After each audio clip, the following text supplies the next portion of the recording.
My mom looked me in the eye and said your brother needs the master bedroom more than you do in my house, so I told her exactly where she could put that idea in the trash right next to her mortgage papers. I, 29, bought my house 2 years ago after working myself into the ground to save every penny. It's a modest 3-bedroom colonial in a quiet neighborhood, but it's mine. The master bedroom is my sanctuary. I've set up half of it as my home office since I work remotely as a software developer, and the NSU bathroom was a major selling point when I was house hunting. My younger brother Ryan, 24, just got married last month to Ashley, 23. They're good kids, been together since college, and I was genuinely happy to be his best man. They've been living in a cramped studio apartment downtown while Ashley finishes her nursing degree, and their lease ends this month.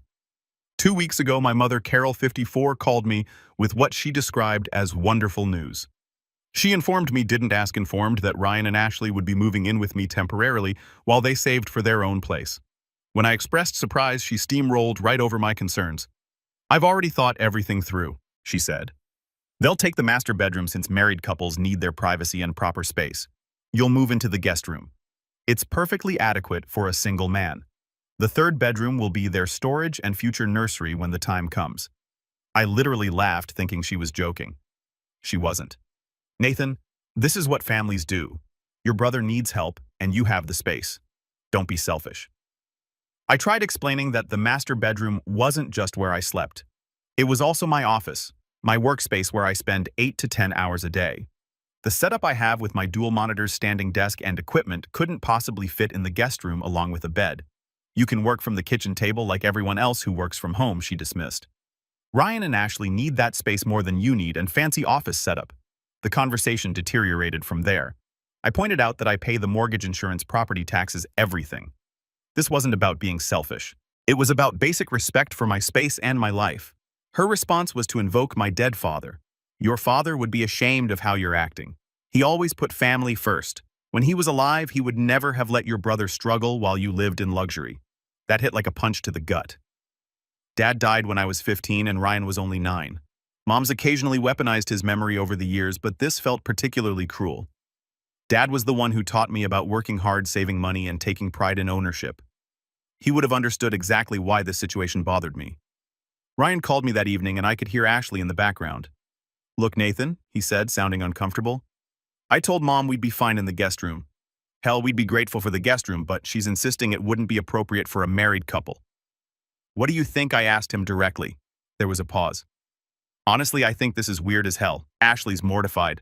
We were actually looking at another apartment, but Mom said we'd be stupid to pay rent when you have space. She made it sound like you'd already agreed to everything. This is where it gets more complicated. 2 years ago, my mother remarried James, 56M. He's a decent guy, owns a construction company, quiet, respectful. He's never tried to play dad or insert himself into family dynamics. When Mom was presenting this whole arrangement, he was away on a business trip to Seattle. Yesterday, Mom called to inform me that she, James, Ryan, and Ashley would be coming over this weekend to help me relocate to the guest room. Her exact words were, "James agrees this is the best solution for everyone. We'll make it as painless as possible." But here's what's interesting. About an hour after that call, I received a text from James. Nathan, we need to talk, man to man. Something's not right here, and I'd like to understand the full situation before this weekend. Can you meet me for coffee tomorrow morning? I agreed to meet him, but I'm not sure what to expect. James has always been cordial but distant, which I appreciated. I didn't need or want a replacement father, but this text suggests he might be seeing things differently than my mother presented them. The frustration goes deeper than just the bedroom issue. It's about a pattern I'm only now fully recognizing. When Ryan graduated high school, Mom threw him a huge party. When I graduated college, first in our family, she forgot to come because Ryan had a baseball game. When I got promoted to senior developer, her response was to ask if my company was hiring because Ryan needed a better job. When I bought this house, her first comment was about how Ryan would love a place like this someday. I don't resent my brother. None of this is his fault. If anything, I think Mom's constant protection has held him back. He's capable and smart. But she's always swooping in to solve his problems before he can figure them out himself. The bedroom thing feels like the ultimate expression of this dynamic. Even in my own house, my accomplishment, my space, Ryan's needs automatically supersede mine. Being married apparently makes him more deserving of comfort than me being the actual homeowner. My friends think I'm being a doormat for even considering letting them move in at all. My cousin mom's niece says I'm being dramatic and that it's just a room and I should stop being so materialistic. My grandmother dad's mom called me yesterday after mom told her about the situation, and her take was different. Your mother's heart is in the right place, but she's wrong. Stand your ground, Nathan. Your dad would part of me wonders if I should just give in to keep the peace. It would probably only be for a few months. And is my pride really worth causing a family rift? But another part of me, the part that sounds like my father's voice, says that this is about more than a bedroom. It's about establishing whether I'm an equal adult in this family or forever the older brother who's expected to sacrifice for the golden child. James and I are meeting tomorrow morning. I'm not sure what he wants to talk about, but I'm hoping maybe he can help mediate this situation. Or maybe he's going to try to strong-arm me into compliance. I honestly don't know him well enough to predict which way this will go. Am I wrong for not wanting to give up my master bedroom in my own house? Should family obligation override personal boundaries? And what do I do if James sides with my mother? Update 1. Meeting with James next day. I met James at a small cafe downtown at 8 a.m. He was already there when I arrived, sitting in a corner booth with 2 coffees ordered. He stood when he saw me, something my dad used to do, a gesture of respect, and shook my hand firmly. Nathan, thanks for meeting me, he started. Before we discuss anything else, I need you to know that I had no idea about any of this until yesterday afternoon when I got back from Seattle. Your mother told me we were helping you move some furniture this weekend, but when I asked for details, the story didn't add up. He pulled out his phone and showed me texts from my mother. They painted a completely different picture that I had offered to help Ryan and Ashley, that I felt guilty about having a big house while they struggled, that I had volunteered the master bedroom because I wanted to do right by family. Now James said, leaning back, I've only known you for 2 years, but you've never struck me as the martyring type. You're generous, yes, but not foolish. So I'm asking you directly. What actually happened? I told him everything. The surprise phone call, the demands, the guilt-tripping about my father. James listened without interrupting, occasionally nodding or frowning. When I finished, he was quiet for a long moment. Your mother means well, he finally said, but she has a blind spot when it comes to Ryan. I noticed it during our first year of marriage, but didn't feel it was my place to intervene. Now I realized staying silent was a mistake. He told me about observations he'd made, how mom would interrupt my achievements to talk about Ryan's potential, how she'd make excuses for Ryan's mistakes while holding me to impossible standards, how she'd always frame things as me having advantages that Ryan didn't, despite the fact that I'm only 5 years older. When she told me about this bedroom situation, James continued, she made it sound like it was all arranged, everyone was happy. But last night I talked to Ryan separately. Kid's embarrassed as hell. He never asked for the master bedroom, doesn't want it, and feels like your mother is treating him like a child. This surprised me. Ryan told you that, more or less, he said, and I quote James, I'm 24 years old, married, and have a job. I don't need my mom fighting battles. I didn't ask her to fight. Ashley apparently wanted to get a different apartment specifically to avoid the situation. But your mother guilt-tripped them about wasting money. James ordered us breakfast. Then continued Nathan, I'm going to tell you something. I grew up with 3 brothers. My stepfather treated his biological sons like princes, while I was lucky to get hand-me-downs. I swore if I ever became a step-parent, I'd never let that dynamic happen. Equal treatment, equal respect. I appreciate that, but let me finish, he said firmly but kindly. I've failed in that promise. By staying silent while your mother favors Ryan, I've been complicit. That stops now. Your father isn't here to stand up for you. And while I'd never try to replace him, someone needs to have your back. Consider me that someone. He laid out a plan. We would go to my house together. He'd already asked Mom, Ryan, and Ashley to meet us there. He would support me in whatever boundaries I wanted to set. But he recommended being firm but generous. They could stay, but in the guest room, paying a fair share of utilities with a clear timeline. Your mother will push back, he warned. She'll cry, she'll guilt trip, she'll invoke your father again. Don't engage with the emotional manipulation. State your boundaries and hold them. I'll handle Carol if needed. We drove to my house separately. When we arrived, Mom was already there with Ryan and Ashley. She'd let herself in with her key and was literally measuring the guest room with a tape measure. Oh, good. You're here, she said brightly. Nathan, I think your desk can fit in here if we angle it. Carol James interrupted. We need to have a family discussion. Living room. Everyone. Once we were all seated, James took charge. There's been a misunderstanding about the living arrangements. Nathan, would you please clarify what you're willing to offer? I took a deep breath. Ryan and Ashley. You're welcome to stay here for up to 3 months while you save for a house. You can have the guest room share the main bathroom and use the kitchen and common areas. I'll need $400 a month to cover the increase in utilities and incidentals. The master bedroom and my office setup stay as they are. Mom immediately started to protest. That's ridiculous. You're going to charge your brother rent and stuff them in that tiny room? It's not rent, Mom. It's utilities. And the guest room is larger than their current apartment, but married couples need. Carol James interrupted firmly. Nathan owns this house. He pays the mortgage. He's offering to help, and his terms are more than fair. This discussion is over. Mom turned to him in shock. You're taking his side. I'm taking the side of what's right, James replied calmly. Nathan isn't obligated to house anyone. The fact that he's willing to help at all should be appreciated, not criticized. Ryan finally spoke up. Mom, stop, please. Nathan's offer is generous and we're grateful. The guest room is fine. More than fine, Ashley added. Mrs. Carroll, we appreciate you looking out for us, but this is between Nathan and us. We're adults and we can handle our own arrangements. Mom's face went through several emotions. Shock, hurt, anger, then something like embarrassment. I'm just trying to help, she said quietly. Your help isn't helpful when it comes at Nathan's expense, James said gently but firmly. You've been doing this for years, Carol. It needs to stop. There was an uncomfortable silence. Then Mom grabbed her purse and left without another word. Ryan and Ashley apologized profusely, assured me they were happy with the guest room, and promised to be ideal house guests. They left shortly after to start packing. James stayed behind. You did good, he said. That was harder than it needed to be because it should have been addressed years ago, but you handled it well. Thanks for backing me up, I said. I didn't expect that. Nathan, can I share something? He sat down on my couch. Your mother talks about your father a lot. From what I've gathered, he was a good man who worked hard and loved his family.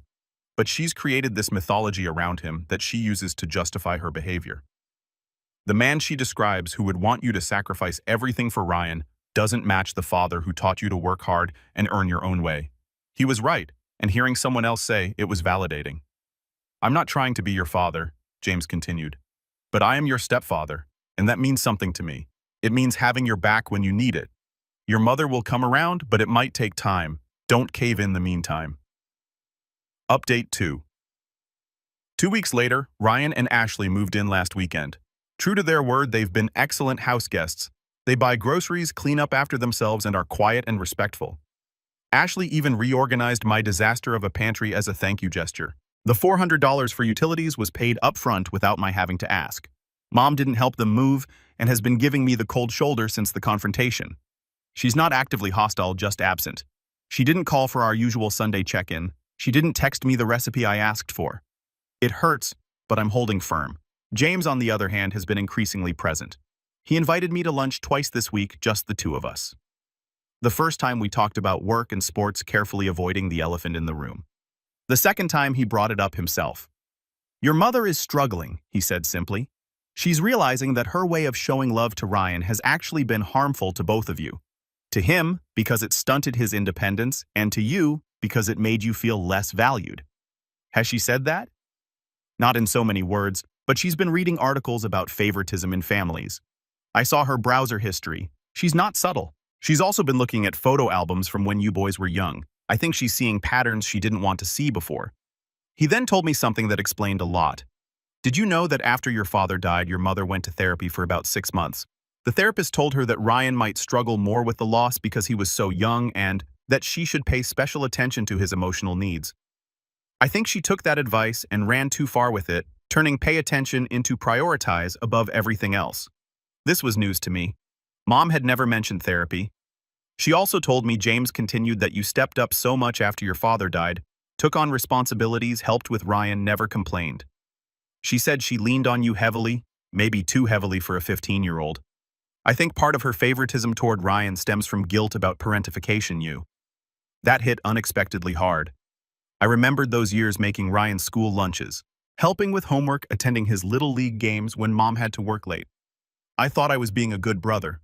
I never realized Mom might have seen it as a burden I shouldn't have carried. That doesn't excuse her behavior, James added quickly. But it might help you understand it.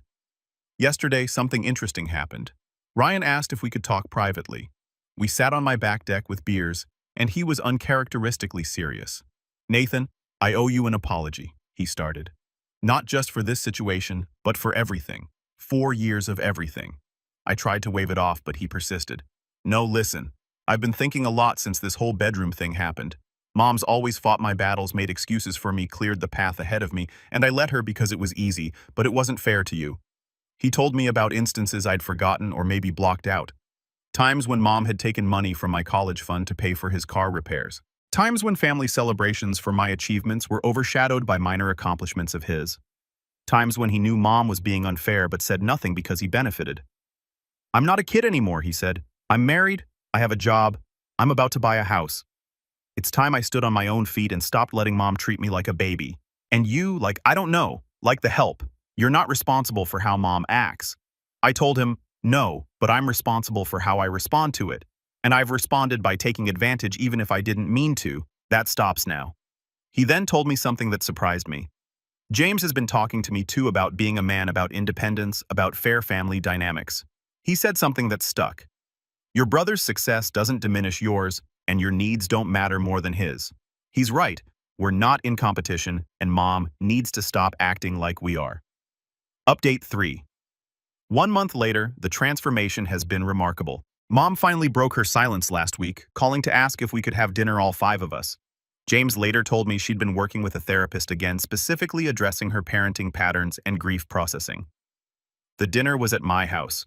Mom brought dessert, my favorite, not Ryan's, which might seem small but felt significant. After we ate, she asked if we could talk. "I owe you both an apology." She started looking between Ryan and me. "But especially you, Nathan. I've been unfair to you for years, and I disguised it as love for your brother." She talked about Dad's death, about her fears that Ryan would grow up damaged without a father, about how I seemed so strong and capable that she forgot I was grieving too. "You became my partner in raising Ryan," she said to me, tears in her eyes. "That wasn't fair. You were a child who lost his father, not a replacement parent. And then I spent years compensating Ryan for a loss that you experienced too, as if your pain mattered less because you were older." Ryan spoke up. "Mom, you need to stop protecting me. It's actually made my life harder. I never learned to solve my own problems because you always jumped in." Nathan had to figure everything out himself. And look where he is, successful, independent, a homeowner. I'm just now learning skills he mastered years ago because he had to. Mom nodded, wiping her eyes. "The bedroom thing. God, I'm mortified. Demanding you give up your room in your own house." "What was I thinking?" "You were thinking what you've always thought," I said gently. "That Ryan's needs come first. It's been the pattern so long you didn't even question it." James added, "Carol, you're a wonderful mother who loves her sons. But love isn't just about giving one everything while expecting the other to sacrifice. It's about respecting both sons as individuals with equal value." Mom turned to me. "Can you forgive me? Not just for the bedroom incident, but for all of it." "I'm working on it," I said honestly. "It helps that you see it now. But Mom, this can't just be words. Things need to actually change." She agreed and has been true to her word. She now asks before visiting. Rather than using her key, she celebrates my achievements without immediately pivoting to Ryan. She stopped comparing us or suggesting I should do more for him. Update 4. 2 months later, Ryan and Ashley found their house. They close in 3 weeks and will move out by the end of the month. It's a cute starter home about 15 minutes from me. Mom offered to help them decorate, but, and this is huge, she offered the same to me, for my place, acknowledging that I've been living with bachelor decor for too long. The bigger development has been with James. We've developed a genuine relationship over these past 2 months. We go to baseball games together. He's teaching me woodworking in his garage workshop, and we have honest conversations about life, work, and family. Last week, while working on a bookshelf project, he said something profound. "You know, Nathan, I think I understand your father better now, even though I never met him. I see him in how you work, methodical, careful, taking pride in doing things right. I see him in how you treat people with respect but expecting the same in return. Your mother's kept him alive through stories, but you've kept him alive through actions. I miss him," I admitted, surprising myself with a vulnerability. "Of course you do. You always will. But Nathan, I want you to know I'm not trying to replace him. I'm just trying to be another person in your corner. Everyone deserves someone in their corner." He then shared his own story about losing his father young and how his stepfather treated him as less than his biological sons. I promised myself I'd never perpetuate that cycle. Biology doesn't determine worth. You and Ryan are both my stepsons, and I'm proud of both of you. The real test came last weekend. My cousin got engaged, and the family gathered to celebrate. In the past, Mom would have dominated the conversation with Ryan's accomplishments while barely mentioning me. This time was different. When my aunt asked what was new with the boys, Mom shared equally. Ryan's upcoming house closing and my recent promotion to team lead. When my grandmother complimented my house, Mom didn't immediately mention how Ryan's would be nicer. When my uncle made a joke about me being the responsible one, Mom didn't laugh along. She said both her sons were responsible in different ways. Small changes, but meaningful ones. Final update. 3 months later.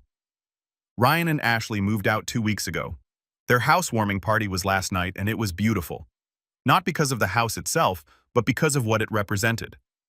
Ryan pulled me aside during the party. "Nathan, I need to thank you, not just for letting us stay with you, but for standing up to Mom. It forced all of us to grow up, me included.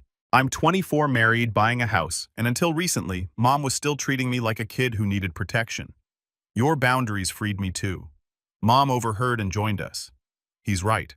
I was holding both of you back in different ways. Ryan by overprotecting him and you by undervaluing you. I'm grateful you forced the conversation, even though it was painful." The party was the first family gathering where I felt like an equal member rather than the responsible older brother expected to sacrifice and stay quiet. Mom introduced me to her friends with pride, talking about my career and my house, without immediately shifting to Ryan. She even pulled out her phone to show pictures of the home office setup she'd once called unnecessary. But the most meaningful moment came from James. Toward the end of the evening, he pulled me aside. "Nathan, I've been thinking about something," he started. "Father's Day is coming up. I know it's probably a hard day for you.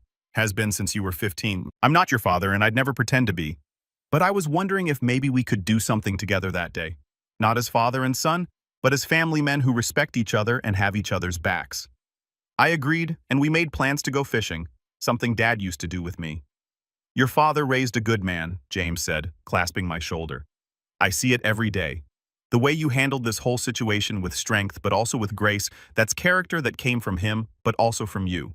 You took his lessons and made them your own. My house is peaceful again. My office is set up exactly how I need it.